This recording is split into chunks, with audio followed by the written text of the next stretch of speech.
Salut mes sportifs et bienvenue sur ma chaîne Alex Levent. Aujourd'hui, je vais casser une idée reçue qui, encore aujourd'hui en 2018, perdure. Beaucoup de sportifs qui veulent perdre du gras vont commencer à dissocier la musculation avec le cardio et très souvent, il y a un ordre bien spécifique. Ils disent qu'ils veulent se décrasser, donc ils vont commencer par du cardio, voilà, histoire de transpirer un peu, de perdre du poids et seulement après, ils vont aller faire de la musculation. You can do it. There you go. Yes, yes, yes. Hold on, one more. Yeah, like and there you go. Yes, yes, yes, yes. Yeah. That's too much. Rest. Instagram, yeah. Eh bien ça, à mes yeux, c'est une grossière erreur et je vais t'expliquer pourquoi sur ma chaîne Alex Levent.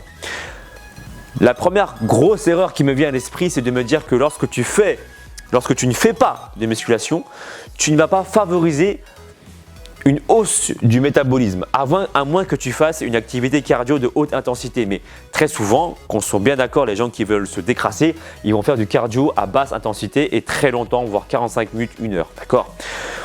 Voilà, la musculation te permet, pour ainsi dire, d'augmenter ton MB, ton métabolisme de base. Et lorsque tu augmentes ce métabolisme, tu vas dépenser plus d'énergie par jour et ainsi dépenser plus de calories pour t'affûter et ainsi perdre du gras plus facilement. Et le corps va utiliser les graisses comme source d'énergie lorsque tu es au repos pour pouvoir réparer tout ce tissu musculaire.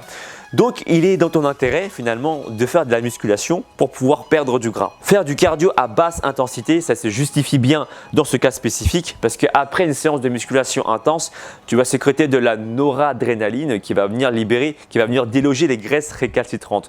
Tu vas donc avoir des acides gras qui vont se libérer dans ton sang et lorsque tu vas faire ton cardio, tu vas utiliser ces acides gras qui circulent dans ton sang comme substrat énergétique pour créer de l'ATP, de l'énergie et ainsi courir correctement, tu vois.